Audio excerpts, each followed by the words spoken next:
Do you know how to retrieve a data with a precision from a RAG system? Welcome to NeuraArc. In this episode, we will go through a vectorless RAG. So far, we have seen different types of RAG, multimodal RAG, traditional RAG, but those RAGs were based on the similarity search. So these RAGs were not giving the result with a precision, though they were giving a confidence, but the precision was lagging. And here exactly the vectorless RAGs comes into the picture.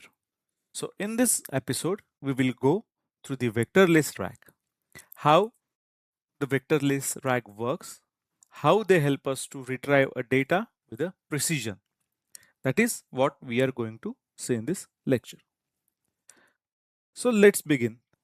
First, understand what we are going to cover in the vectorless RAG topic. As I said, we will go first with what is exactly the vectorless RAG. Then we will see how it works internally. Then we'll be comparing this vectorless RAG with the other traditional approaches. It means the RAGs using a vectors and the vectorless RAG comparison we will go through.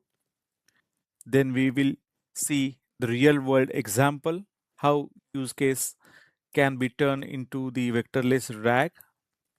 Then the different types of use cases in from the industry where this vectorless RAG will be helpful for us.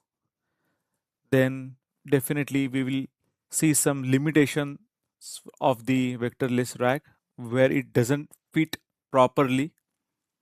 And if we have some limitation, then definitely the hybrid architecture, what we can use along with the vectorless RAG to make a complete system. Maybe the vectors RAG, like a traditional RAG or multimodal RAG, we will see that in the hybrid architecture. And the key takeaways. So let's begin. What is vectorless RAG?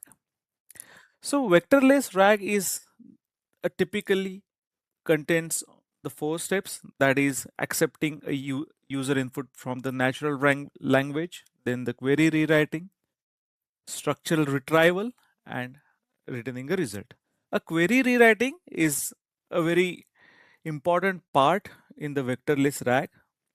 The reason here we don't deal with the embedding and semantic search using vectors. That is why a natural language is not useful.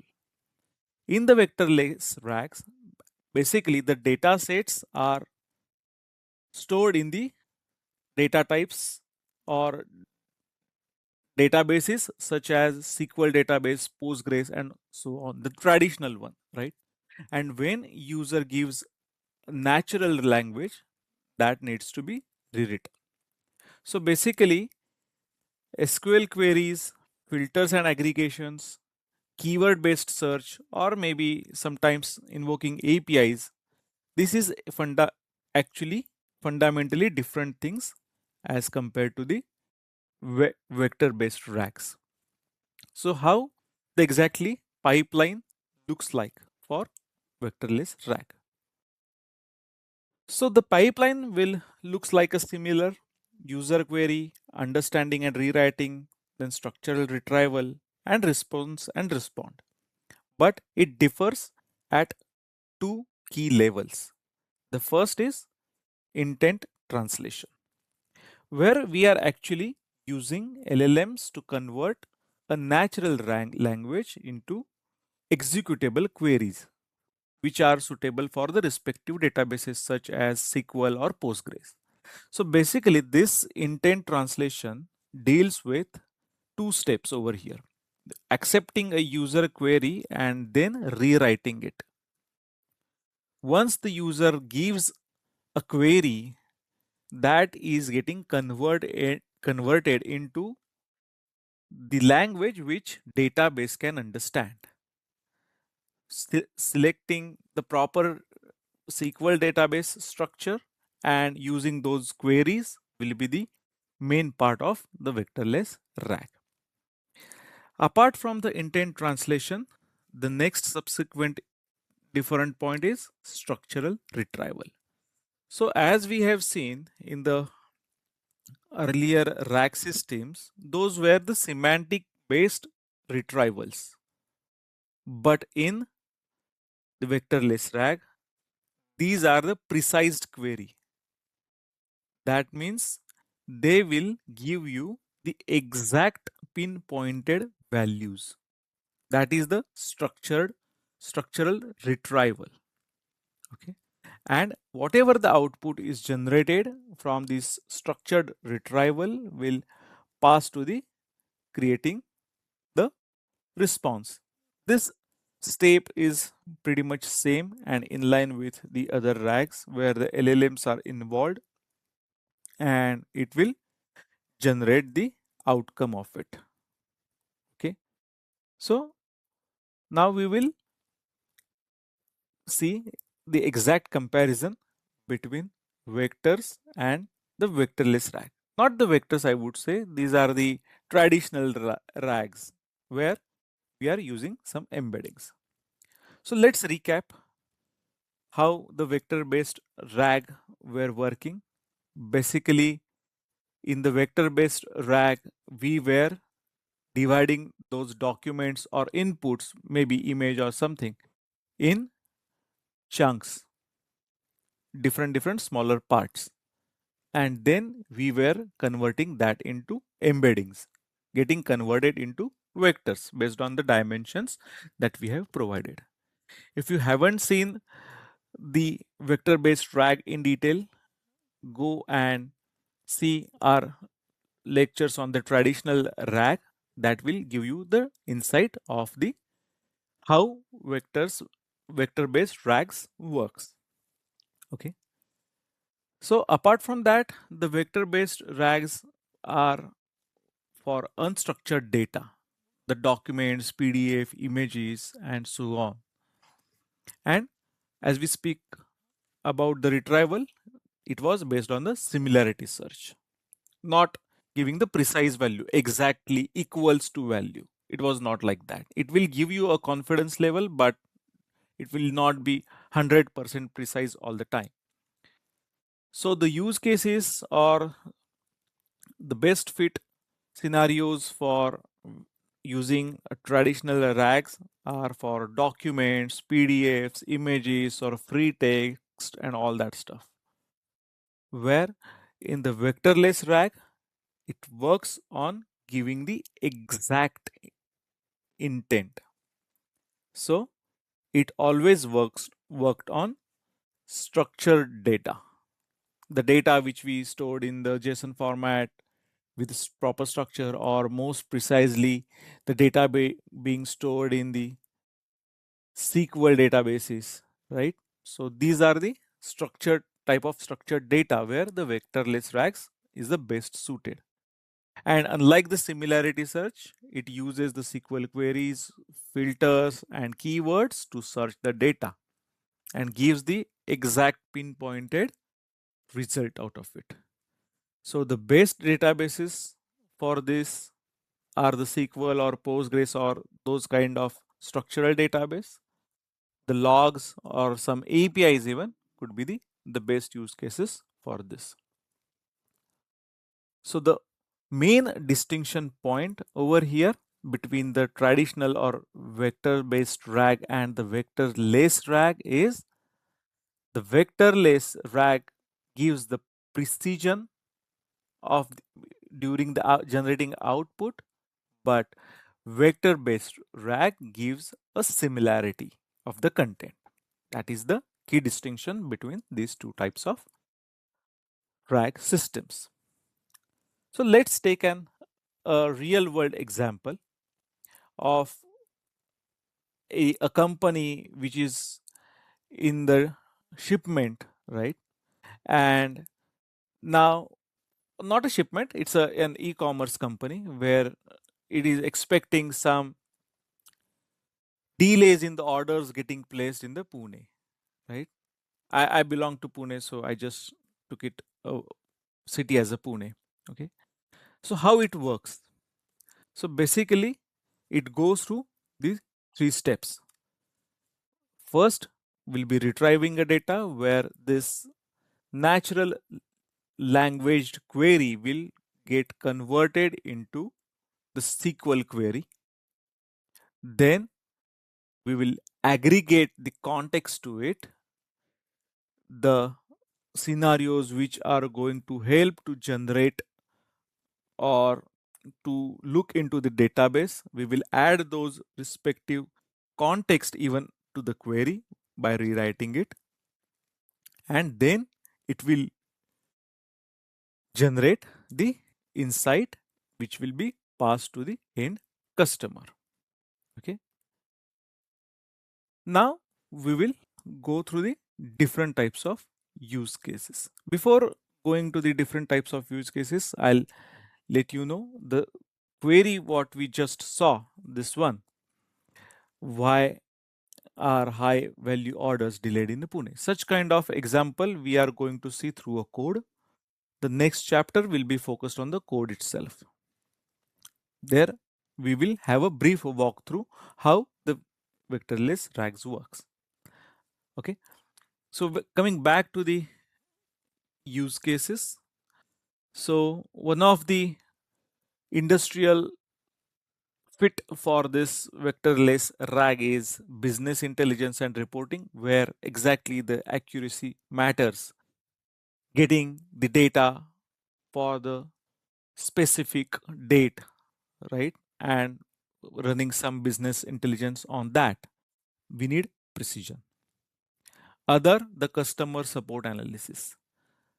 In the customer support, if some customers ask for the specific date or the specific query that is not resolved yet, we need the precision over to gather the data for that specific customer or that specific query.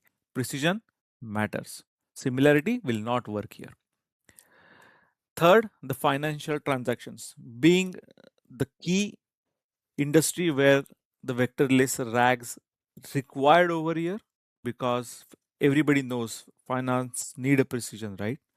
So that is again example of the third industry where the vectorless RAG fits.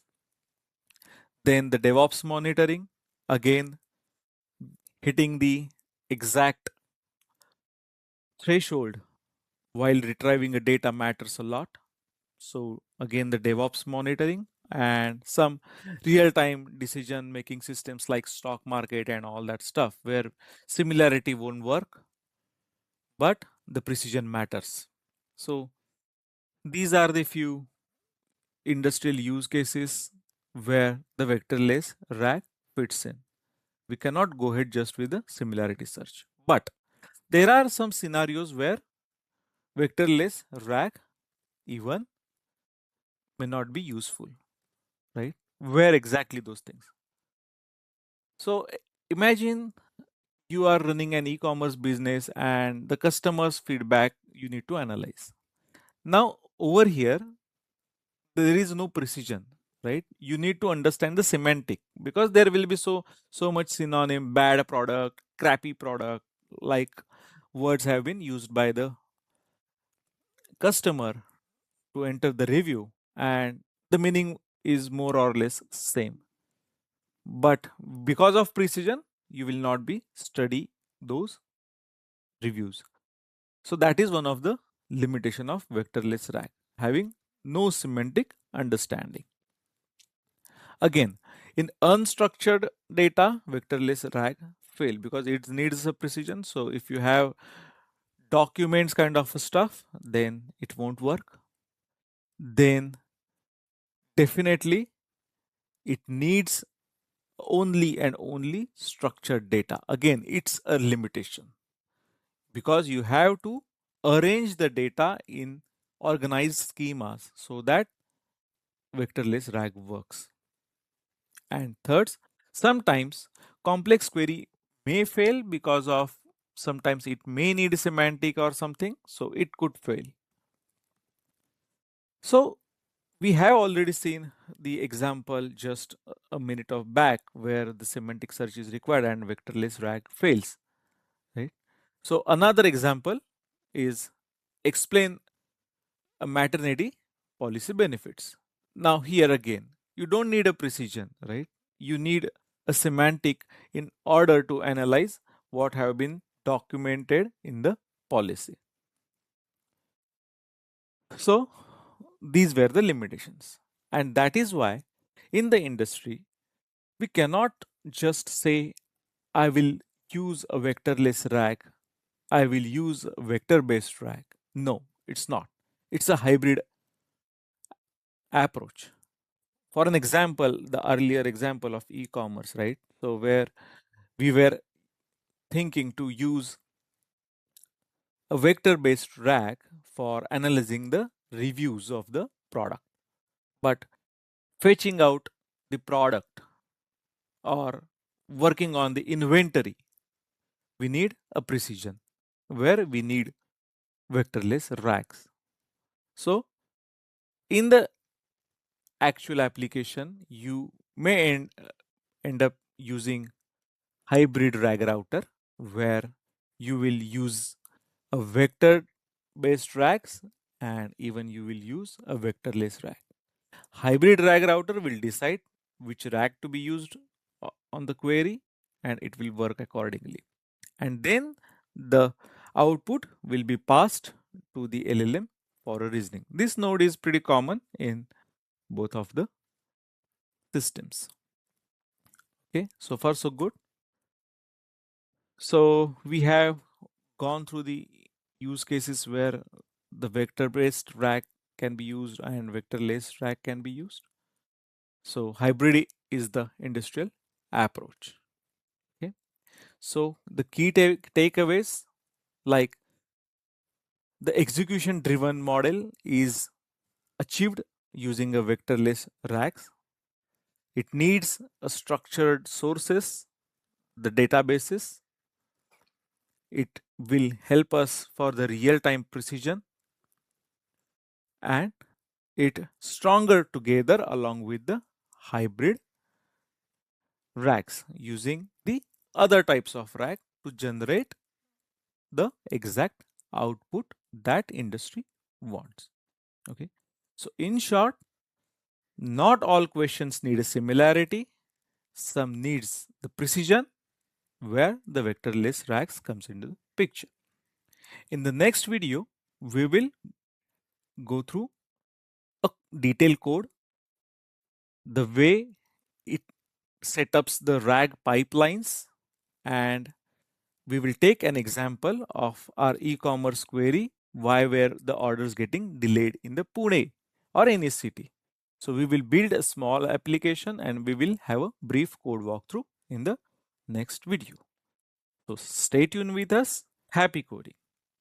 Thank you.